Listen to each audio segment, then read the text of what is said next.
नमस्कार. कधी विचार केलाय आपल्या घराच्या भिंतींच्या आत विजेच्या तारांचं एक भलं मोठं जाळं पसरलेलं असतं, पण या नाजूक तारा सुरक्षित कशा राहतात? बरं, आज आपण कंड्यूट वायरिंगबद्दल जाणून घेणार आहोत.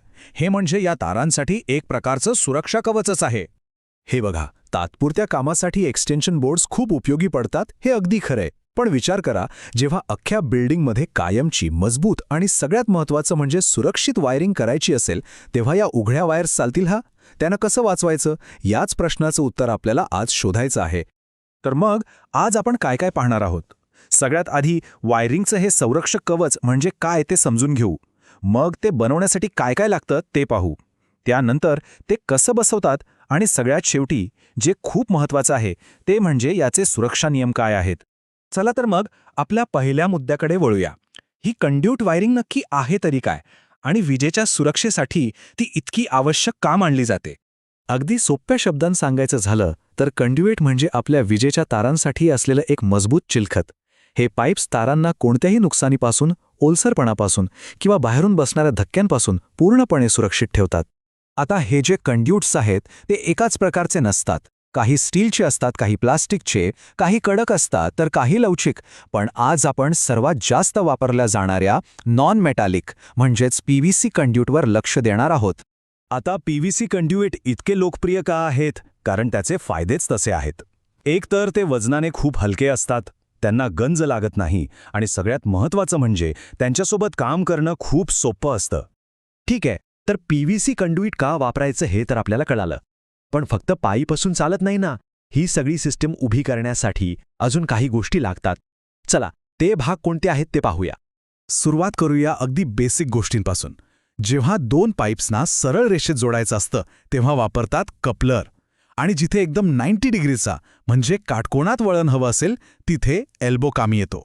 आता एल्बो आणि बेंडमधला फरक समजून घेणं महत्त्वाचं आहे. बेंडमुळे तारांना एक हळूवार वळण मिळतं, आणि टी फिटिंग नावाप्रमाणेच जिथे एका मार्गाला दोन वेगवेगळ्या दिशांना विभागायचं असतं तिथे याचा वापर होतो. आणि आता येतो एक सगळ्यात महत्त्वाचा भाग, जंक्शन बॉक्स. हे एक असं केंद्र आहे जिथे सगळ्या वायर्स सुरक्षितपणे एकत्र जोडल्या जातात आणि तिथूनच वेगवेगळ्या सर्किटसाठी पुढे पाठवल्या जातात. बरं, तर आता आपल्याला कंड्युइट सिस्टमचे सगळे भाग माहीत झालेत. पण हे पाईप्स तर सरळ असतात. मग आपल्या गरजेनुसार त्यांना वळण कसं द्यायचं आणि भिंतीवर बसवायचं कसं? चला, हे समजून घेऊया. आता हे PVC पाईप वाकवायचे कसे? यासाठी साधारणपणे दोन पद्धती वापरल्या जातात. एक म्हणजे हाताने वाकवणे, ज्यात पाईप चपटा होऊ नये म्हणून आतून स्प्रिंगचा आधार दिला जातो. आणि दुसरी पद्धत म्हणजे उष्णता आणि वाळू वापरून त्याला वाकवणे. इथे बघा, या दोन्ही पद्धती नेमक्या कशा काम करतात ते दिसतंय. डावीकडे स्प्रिंग घालून पाईप वाकवला जातोय, तर उजवीकडे वाळू भरलेला पाईप गरम करून त्याला हळुवारपणे आकार दिला जातोय. ही प्रक्रिया खूपच काळजीपूर्वक करावी लागते. पाईपला सगळ्या बाजूनी सारखी उष्णता देणं आणि मग त्याला हळूवारपणे वाकवणं खूप गरजेचं आहे. नाहीतर त्याला योग्य आकार मिळणार नाही आणि तो खराब होऊ शकतो. चला, आपण पाईप बसवायला आणि वाकवायला तर शिकलो, पण हे काम नुसतं कसंही करून चालत नाही. ते सुरक्षितपणे करण्यासाठी काही नियम आहेत जे पाळणं बंधनकारक आहे. पाहूया ते नियम काय आहेत. हा आकडा बघा, 60°C. हा खूप महत्त्वाचा आहे. का? कारण जिथे बंदिस्त किंवा दमट जागा असते तिथे PVC कंड्यूटसाठी हे जास्तीत जास्त तापमान आहे. याच्या वर तापमान गेल्यास पाईप खराब होऊ शकतो आणि तारा असुरक्षित होऊ शकतात. आता हे काही सोपे पण अत्यंत महत्त्वाचे नियम आहेत. उदाहरणार्थ, पाईप कमीत कमी 20 मिमी आकाराचा असावा. दमट जागी तो भिंतीपासून थोडा दूर असावा आणि त्याला प्रत्येक मीटरवर व्यवस्थित आधार दिलेला असावा. यामुळे सगळी सिस्टम मजबूत राहते. आणि हो, एक खूप मोठी चूक जी अनेक जण करतात ती म्हणजे पाईपमध्ये कोंबून वायर्स भरणं. असं अजिबात चालत नाही, कारण त्यामुळे उष्णता वाढू शकते.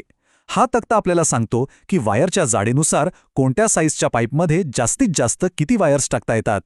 आणि जाता जाता एक महत्त्वाचा प्रश्न, कोणतंही इलेक्ट्रिकल काम सुरू करण्याआधी आपल्या ज्ञानापेक्षा आणि कौशल्यापेक्षाही जास्त महत्त्वाची गोष्ट कोणती आहे जी नेहमी लक्षात ठेवली पाहिजे? याचं उत्तर नेहमी एकच असतं, सुरक्षितता.